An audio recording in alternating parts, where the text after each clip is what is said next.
Back. The IEM Taipei qualifiers continue. This is the American qualifiers for Stage 2, folks. 2 players get through today. One from the winners bracket and one from the losers bracket. I'm Rifkin, now casting and joined by Zombie Grub.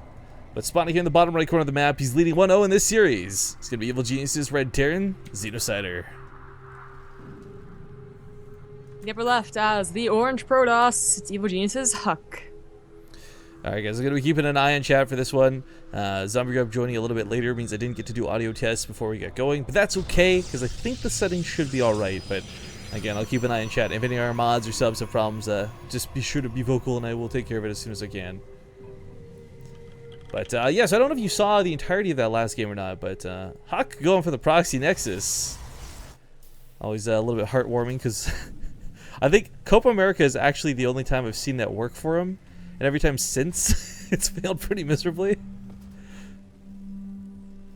I don't know, actually. Because I never actually saw that one in Copa America. Like, it was a day that I wasn't casting. Oh, okay. Right? So I had no idea. But I heard about it on Reddit. Yeah, so I think one of the big things is it definitely works, or you wouldn't go for it. Probably in the latter, probably when you catch a Terran player off guard or unprepared for it. But this was not a situation where that happened. And I think it's I've only seen it twice since Copa America, just now and once before, and it never seems to actually work for Huck. But the one time it did was the first time I saw it, so I know there's magic. I know there's potential. I did cast a game where we saw it not work. I do remember seeing it at least once in real life. Not, except not in real life, virtually on a game, but correct. Whatever. Same thing, really. Well, it was really cool because despite the fact that that first game was a little bit thrown off and I'd say almost decided by Huck with his weird choice to play like that. XenoCider made a lot of good responses. He didn't overreact with the SCVs. He played very safe, and of course his follow-ups were fantastic. And then he eventually got to the patch Terran Widow Mines. Am I right? Yeah. See, I didn't catch the first couple minutes of that game because I was busy yelling at StarCraft for being a little mean. That's what I was gonna go for. But, okay, so I start off with the Proxy Nexus, got it, and XenoCider 1, got it.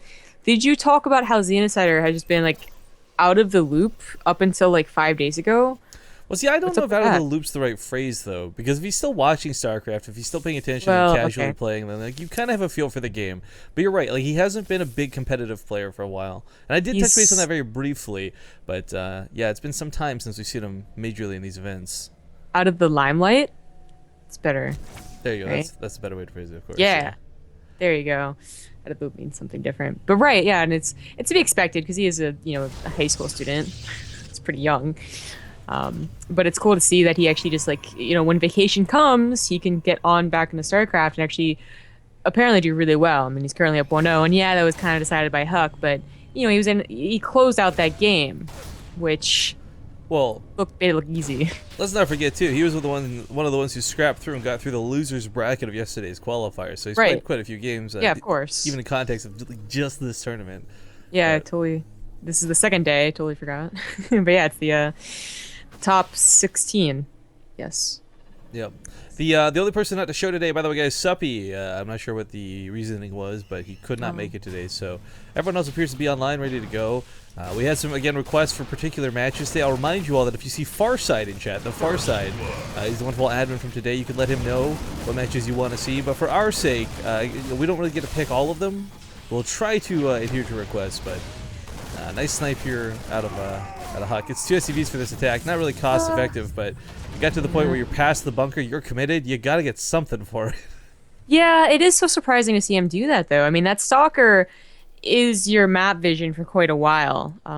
It's supposed to stick outside and wait to see when the Terran pushes out. And of course, it is a very, it's kind of an expensive. I mean, all Protoss units are kind of expensive. So to lose it like that, probably not worth it. Maybe he gets another SCV, just barely doesn't. Come on.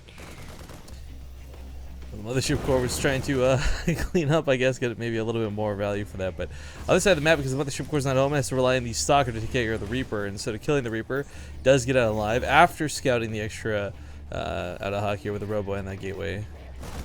Yeah.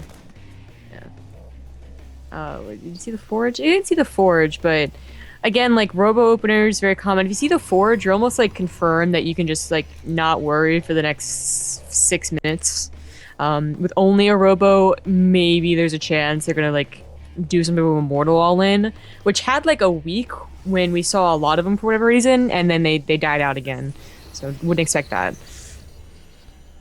Well, last game we had Huck Chrono at that +3 armor upgrade really fast. Not at all surprising to see with just how much damage Zealots and such can take with that armor. But this time we'll see if he goes past it. You know, without the faster Twilight Council, it's gonna be a little bit harder to get past level 1. But it's Huck, and quite frankly, Blink seems to be his best friend. So regardless of what comes out of this Robo, I would be astonished if we didn't see a Twilight come down at some point. So the Reaper did scout the Forge, so now we do have Xeno in a pretty comfortable position. You know, there isn't going to be any surprise oracles at an odd time that players like to do, and more than likely, Huck is going up to Colossus.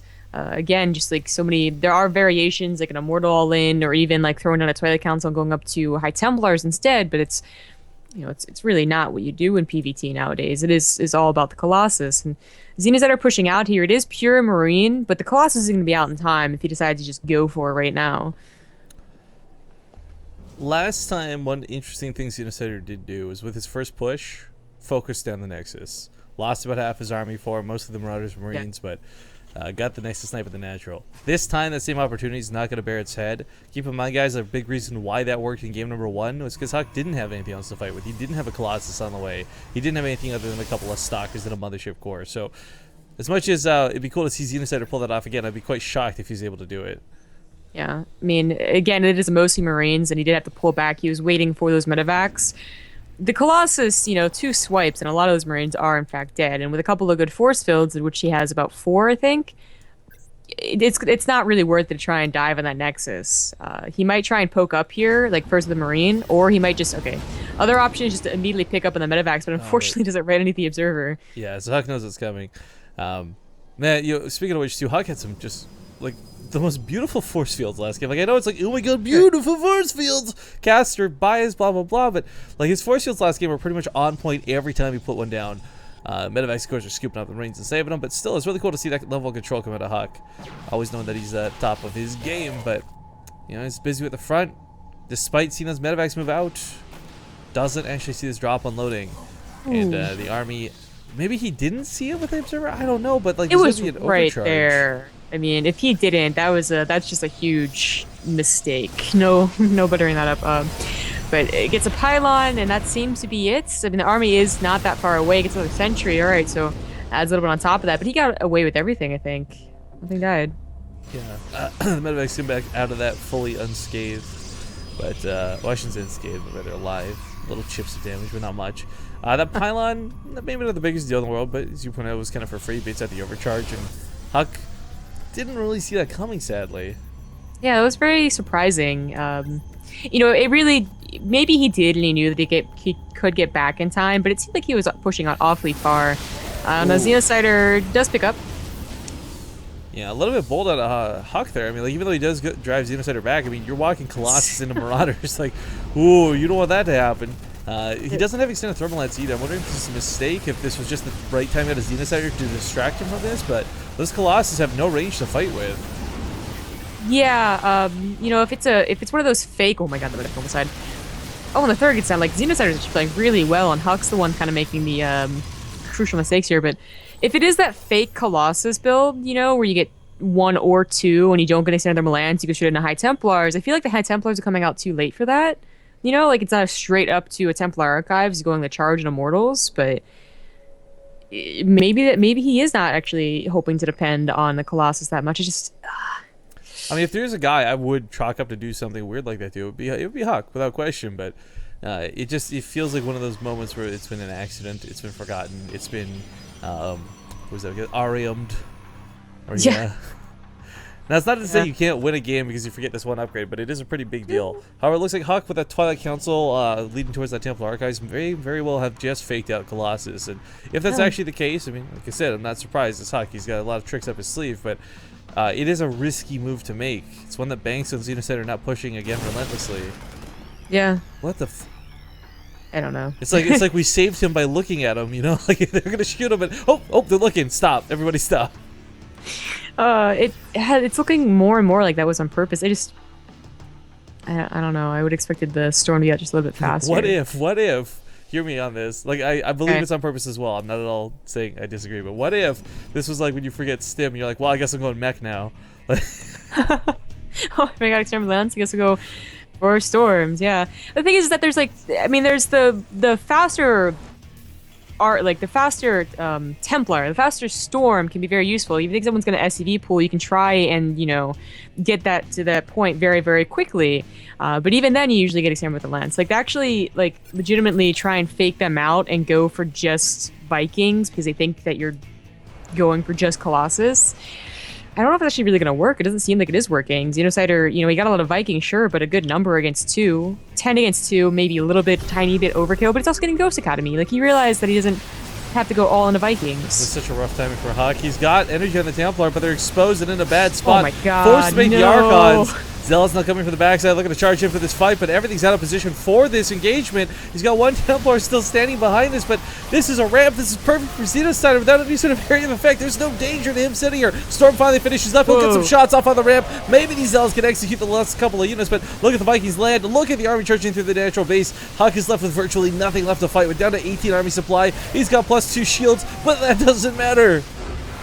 10, that was a timing if I've ever seen one. Like 10 seconds before storm finishes. 10 seconds, yeah. Jeez. He had like 5 Templar with like 90 energy each. He was ready to go.